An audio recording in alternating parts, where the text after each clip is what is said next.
Terraria. What can be said about Terraria? Quite a bit, actually. Now, Terraria has always been an enigma in my personal gaming experience. You could say that it was kind of a friend to me. I had heard about it, watched some videos about it, mostly talked to my friends and fellow internet users that had all collectively agreed that it was just Minecraft but 2D. I had developed this impression and this personal opinion of it thanks to the internet, as one does, until I got my hands on it myself.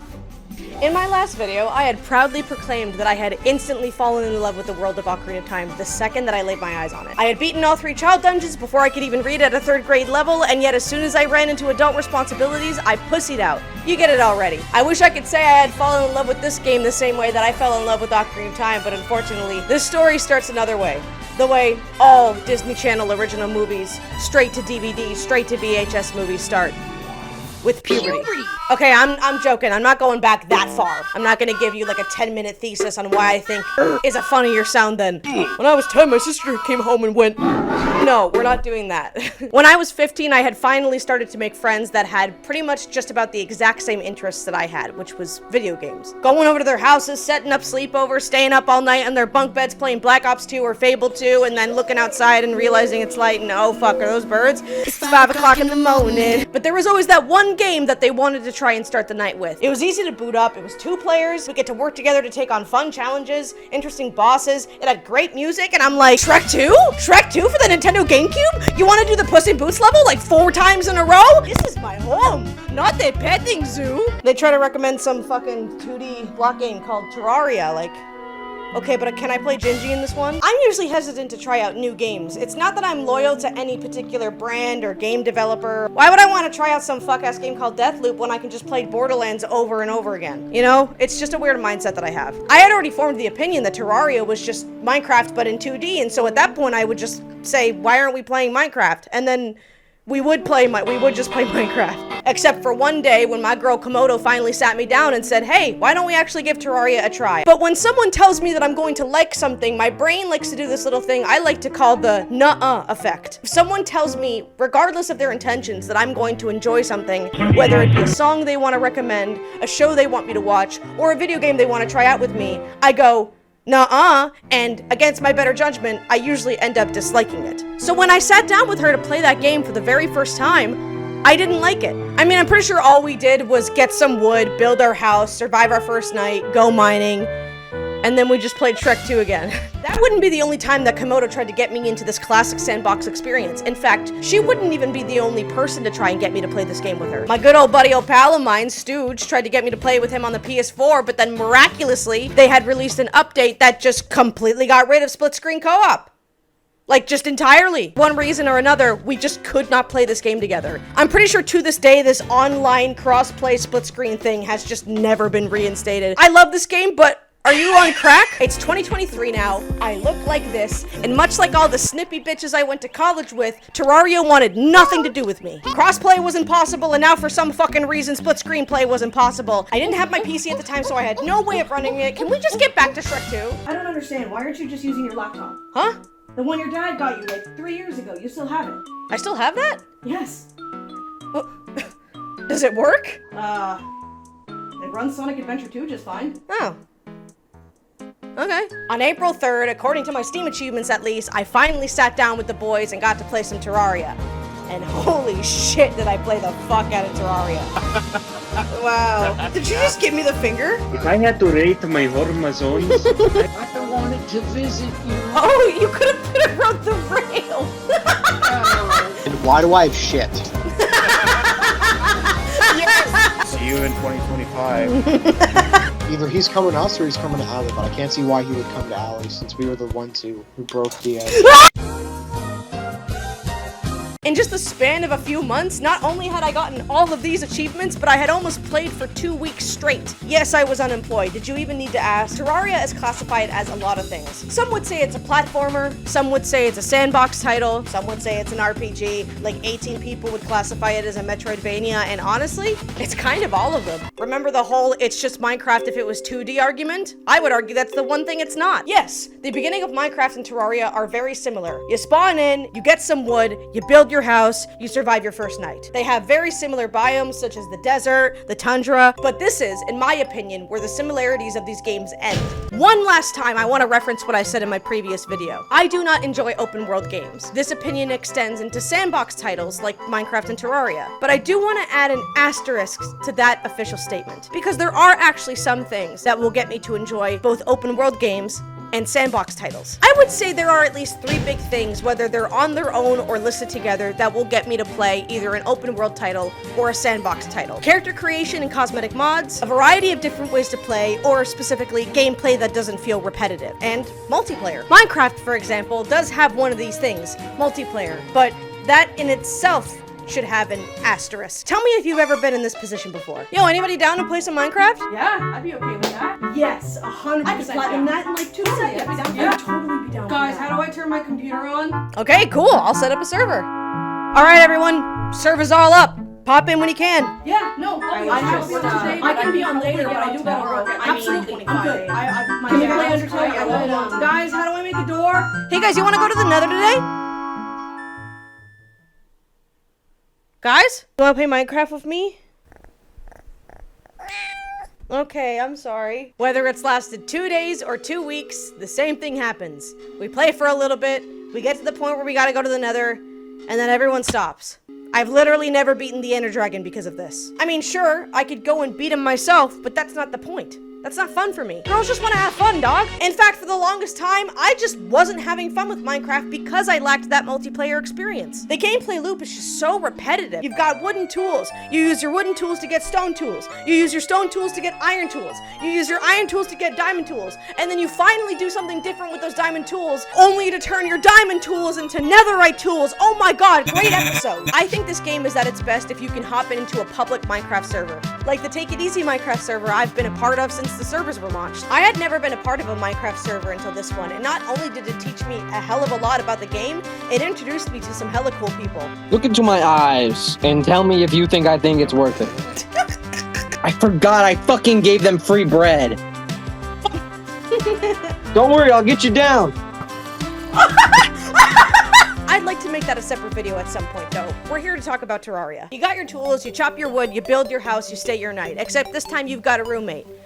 And that roommate is Garfield. Garfield is your roommate. The mods in this game are incredible, and I have to sidetrack for a second to talk about them. You can pretty much change every single NPC to something bigger and better, whether you're tweaking the original model, or you're turning it into a 5-year-old meme that isn't funny anymore. I've got Squidward as my goblin tinkerer, which made finding him in this random frozen cave a little funny. I got Morshu as my merchant. I got Doodlebob as my painter. I've got Shadow the Hedgehog selling me guns in this random alleyway. How are you not convinced yet? Oh, I'm sorry, you do need more? NPCs aren't doing it for you? You know what? I get it. For my Zelda nerds that haven't clicked off yet, here is an entire Zelda overhaul that changes almost everything to even the most obscure references, like the whip from Spirit Tracks or the Picori blade from Minish Cap. It changes the music to a ton of iconic tracks. It changes some of the furniture and the paintings, except the paintings never work for me for some reason. Changes some of the mounts and some of the shit that you can turn into. You want to be a Zora? Boom, you're a Zora now. And it doesn't control like Majora's Mask 3D, thank God. Zelda not your thing? Alright, cool. You want to play because you can make one of the bosses into Jevil, and it's just as stressful as the regular fight. Not to mention, the weapons can be changed into iconic references like the Devil's Knife, Bort Spempton's iconic wings or phone hands, be a true gamer with Bertley's halberd, and you can also play as the fucking,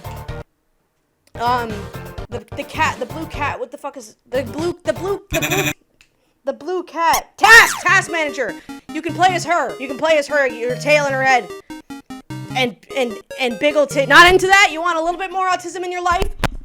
Bam! Sonic Colors! We got Chow Summons. We got Laser! We got Sonic the fucking Hedgehog, and if you give yourself the Tails pet, you can basically play Sonic 2 depending on how your world generates. There's so much for every kind of gamer, even that kind of gamer. Alright, you know what? Fuck it. Whew. Okay. We're doing this again. Oh, we're so back. Because of the RPG elements in this game, there's a lot more that you can do after your first night. And even if you do decide to go mining, there's a lot more waiting for you than just the ores for the next best tools. You got herbs for potions, chests that contain accessories, life crystals to increase your overall health. Yeah, you can get more than that. That's not just the health that you have. You can max this out to 400, and then later 500, and even further with potions. And crafting them isn't nearly as convoluted. Another thing that Terraria has that I really like is it actually has different classes. You're tired of swinging that dingy-ass sword in every single Sandbox game? Are you perhaps an American viewer? You like guns? We got big old guns! We got guns that are shaped like sharks. We got guns that shoot out nails. Guns that shoot out stars like the ones on the flags. Good old American values. I wouldn't know, I'm Canadian. Gun's not your thing, but you're still looking for some range? Maybe try a bow. Maybe try some magic. Maybe try an entire army of miniature shy guys that float around your head like flies. It all comes together to create 4 types of damage and therefore 4 types of build. Melee, ranged, magic, and summoning. Just like how ranged has bows and guns, melee isn't just limited to swords, summoning isn't just limited to, well, summoning, and magic can be whatever the hell it wants to be. Happy Pride Month. With melee, you've got more than just swords and spears. You've got flails, you've got yo-yos, you've got sickles that float across the screen, you've got this Christmas sword that helps you rain down ornaments. The most OP sword and arguably the best weapon in the game stretches out like this as far as your mouse will go, and the developers were like, yeah, that's the same fucking thing as the breathing rod. Summons ain't lacking in the physical department either. These things can rack up some crazy damage as the game goes on. I'm often going for the best whip more than I'm going for the zenith. Magic is basically everything else. It's literally exactly whatever it wants to be. Happy Pride Month. Now, you got magic that shoots out of wands like Harry Potter, and it's like, yeah, that's magic, sure. But then you got space guns that shoot out like Mega Man, and that's also still magic. And books that, I don't know, they do this. I never use them. Meteors. Or a gun that shoots rainbows. Happy Pride Month! And all that I've mentioned so far is just the different weapons that you can use. There are also different armor sets that you can select for the type of damage that you're going for. There's also special accessories like shields, boots, bottles, and balloons. You can create accessories to make it so you never run out of a specific type of ammo, or never run out of magic so you can cast those rainbow spells as much as you want. Happy Pride Month! What I love about this game is that you are not strictly tied to one build. You can do a mix of different builds. I usually opt for either a magic summon build or a melee summon build. The variety of different ways to build your character leaves a lot of room for experimentation. It also makes replaying the game with different worlds, different characters, and different people that much more enticing. Maybe on your first solo run you went with guns so that you could deal some high damage while keeping yourself safe at a distance. You'll be hopping on with a friend who tends to be a squishy mage. Maybe you opt for a melee build with armor meant to aggro enemies. Or maybe you are the squishy mage that just decided you're gonna make your entire build centered around bees. Yes, you can do that. There's bee armor, there's bee guns, there's bee cloaks. We can be bees. Terraria gives you the freedom to make new characters for different worlds. It's not like Minecraft where your character is tied to that specific world. This makes dabbling with cosmetics and different builds much more entertaining in the long run. Let's get to the actual overworld of Terraria. At the start of your game, Terraria is going to house about 6 biomes. We've got a regular forest meadow, we've got the frozen tundra, we've got the desert that usually houses an oasis, we've got the ocean, we've got the jungle, or we have the corruption or crimson, evil biomes that spread throughout your world like a plague. Each of these biomes have their own mobs, their own drops, their own music, and thanks to Terraria's 2D pixelated art style, the general atmosphere of these areas are really aesthetically pleasing. You can technically choose to bunker in any of these biomes, but I usually opt for the basic meadow. I tend to prefer the spring aesthetic. I know Minecraft technically does this in a few areas, but the foliage that grows in Terraria is so nice to look at, I actually get a little upset when it's broken. One of the NPCs that you get through progressing through the game actually sell you flowers that you can use to decorate your front lawn. You can make it look all nice and aesthetically pleasing and I'm sorry. I was trying to get the I'm sorry. Damn. As you expand your home or as you explore the land, you will find new NPCs that are gonna need houses of their own. Yes, it's just like New Horizons. You have to do all the work. This ain't no wild world. The merch will pop in after you've collected 50 silver, which means you can sell all that slime you didn't realize you were carrying. You can find the angler at the ends of your world, which are always the ocean biome. He gives you a fishing quest every in-game morning, and when you complete said quest, you get said fishing rewards. The dryad I mentioned earlier that sells flowers and plants will move in after one of the earlier bosses are defeated. And I found Ted taking a nap in the middle of the desert after I took on the corruption boss. Is this name Ted? Poor guy. You alright, dude? Hey, Tucker! Yeah. Come get your mans! No. He needs some milk! In the same way that you can make characters with their own difficulties, you can make worlds with their own difficulties. The character difficulties are their own thing and are not tied to the world. Journey, Classic, Medium Core, and Hardcore. Journey characters can only be played on Journey worlds. They're the closest thing that we have to a creative mode. And the worlds have Journey, Normal, expert, and master. Journey mode is just as I said earlier. It's the closest thing that we have to a creative mode, but there's a lot more technical freedom with it. You do still have a health and magic meter, you can't fly around infinitely despite being given wings, and you can't duplicate items. Yet. Journey mode allows you to put research into different items. If you get 100 pieces of wood and you slap them into this tab, you could now create entire infinite stacks of that wood. It doesn't have just that though. You can increase or decrease mob spawn rates, which includes critters and hostile mobs, to get yourself in a situation like this. You can change the weather, you can stop time, you can turn on God mode, and so much more. It's a great mode if you're just starting out and want to reduce the grind as much as possible for a more casual experience. Normal mode is exactly as you'd expect. It's the classic Terraria experience. Expert mode is a straight up difficulty upgrade. Enemies now deal more damage and have extra quirks. You get expert mode exclusive drops, and you even get a new accessory slot, which you're gonna need because all of the bosses now have an extra phase added to them. Master mode is about the same, an all-around harder experience like expert mode with an extra accessory slot. Bosses are a little bit harder, and even more exclusive drops such as relics dropped from bosses, and extra mounts and pets. I'm sure you've noticed by now that I've been saying the word bosses a lot. Bosses, bosses, bosses, bosses, bosses, bosses, because yes, Terraria has bosses. Terraria has over 20 unique bosses that you can take on throughout your playthrough, with only about 12 or 13 of them being mandatory. I say it could be 12 because while the Eater of Worlds and the Brain of Cthulhu are separate bosses entirely, you'll only ever need to take on one of them since both of their biomes won't naturally generate in your world. The wild variety of bosses, along with this adventurous world that you can explore and change, are some of the biggest things that finally hooked me in with this game. I have no idea why it took me so long to play it. The progression in Terraria just feels so much more fun and rewarding compared to other Sandbox games. Like when you come across a village or a pyramid in Minecraft, it's exciting at first, but you get down there, you might find some decent loot, but nothing happens after you get it. Nothing changes, and half the time, it wasn't worth the adventure it took to get you down there in the first place. You disable the pressure plate and then you open one of the chests and it's just filled with bones. Or Stardew Valley as another example. I had spent like a full year of my life on the Switch digging my time and energy into the community center, and after I did it, it was satisfying, but I don't want to do that again. I've only ever completed the Stardew Valley Community Center once. I just don't want to do it again. It's not fun, it's monotonous. Exploring can feel like a chore when it feels like there's no real point to it. And Terraria, at least to me, doesn't have that issue. Terraria sprinkles in the finer details, like many biomes that you can find and create, or the unique loot spaces like those underground cabins, or at the bottom of the ocean that has chests with unique loot. If you can get some mushroom seeds from the underground, you can create an overworld mushroom biome and get access to new materials and a whole new NPC. Or you can take all those gravestones that you've been collecting, slap them all into one area, and boom! You've created a graveyard biome. The game didn't generate this for you. You did this. Just like any other biome, it's got unique music and mobs, it's all dark and cryptic, and all the mist that's moving along the bottom here, you can craft stuff with that.